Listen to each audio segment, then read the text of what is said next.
The storm didn't just arrive, it crashed against the world, a sudden, sweeping deluge that turned the evening sky into a bruised canvas of charcoal and slate. Inside the quiet bungalow, Sarah Bennett stood by the granite island of her kitchen, her hands wrapped around a mug that had long since grown cold. The house, usually a sanctuary, felt cavernous tonight. The rhythmic ticking of the wall clock seemed to compete with the drumming on the roof, measuring out seconds in a life that had grown quiet. Perhaps too quiet, since the separation. She was watching a rivulet of water trace a crooked path down the window pane, lost in the thought of how evenings had stretched out lately, vast and unoccupied. The rain, she decided, was almost a relief. It was a noise that didn't require her to answer. Then a sound cut through the downpour. A knock. It was soft at first, easily mistaken for a stray branch. But then it came again, 3 distinct, firm raps. Sarah hesitated. No one came up the drive this late. Certainly not in weather that threatened to wash the road away. Curiosity outweighed caution, and she moved to the foyer, pulling the heavy oak door open just enough to peer out. Julian West was standing on her porch. Hold on just a moment before we continue. If this story is touching something in you, please take a second to like this video and subscribe. It genuinely makes a difference and helps me bring you more stories like this one. I also want to hear from you. Write in the comments, where are you right now? Are you tucked away in a peaceful village where stars fill the sky, or surrounded by the hum and glow of a city that never sleeps? He was the young man from the property adjacent to hers, someone she had watched transition from a lanky teenager into a broad, shouldered man from a distance. Now, he stood shivering, his jacket soaked through, water dripping from the ends of his hair. He looked like someone who had lost a battle with the elements, and wasn't entirely sure he should be standing there. He spoke quickly, his voice fighting the wind. His truck had died at the bottom of the hill, the battery flat, and his phone was just as dead. He was stranded in the deluge. Sarah saw the hesitation in his eyes, the genuine discomfort of imposing. Without a second thought, she opened the door wide and stepped back. Come in, Julian. Before you drown. As the door clicked shut, sealing out the roar of the wind, the atmosphere in the hallway shifted instantly. The silence wasn't hollow anymore, it was charged.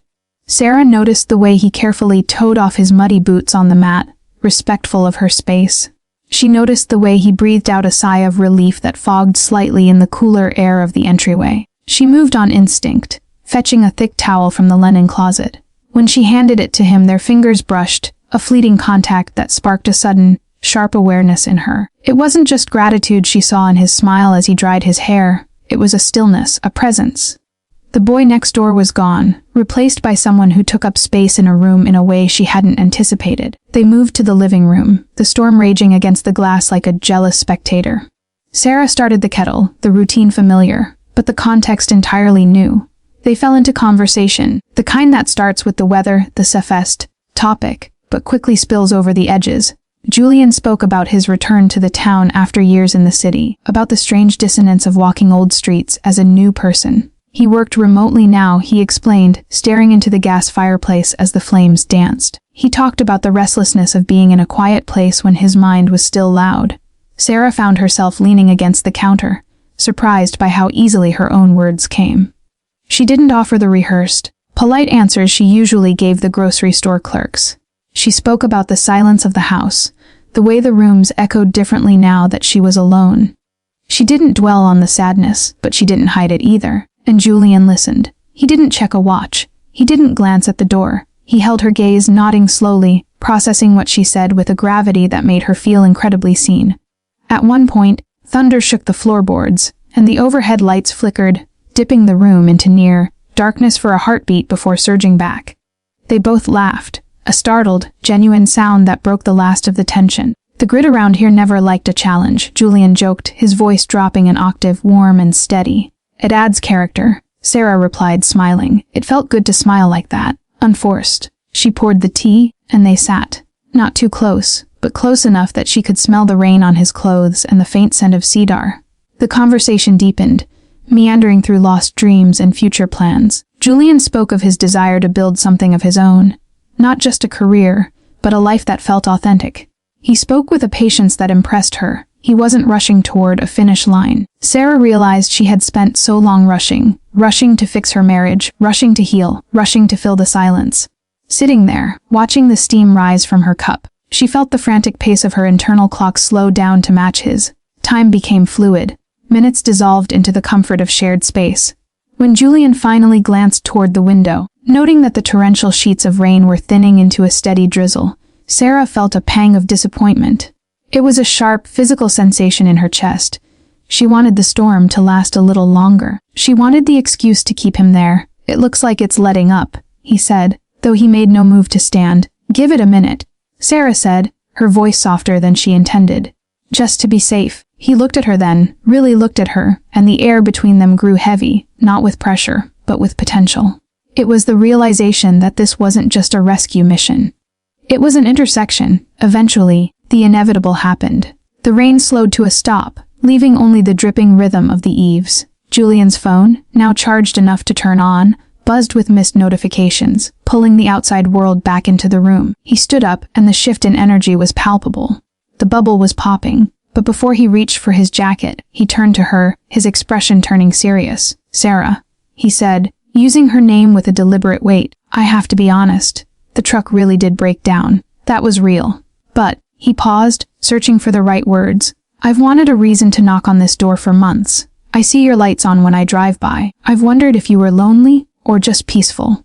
I didn't want to intrude, but tonight, I'm glad the truck died." Sarah felt her breath hitch. It was an admission delivered with such respect, devoid of any expectation, that it disarmed her completely. "I'm glad too," she whispered, the admission terrifying and exhilarating all at once. He nodded, accepting that small opening without trying to force it wider. "I should go. Let you get back to your evening." She walked him to the door, the house feeling different now. It was no longer a container for her solitude. It was a place where something had sparked.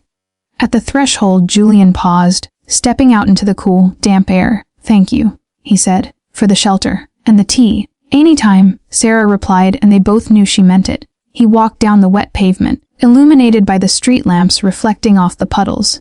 Sarah stood in the doorway, watching him until he disappeared into the shadows of the road. She didn't close the door immediately.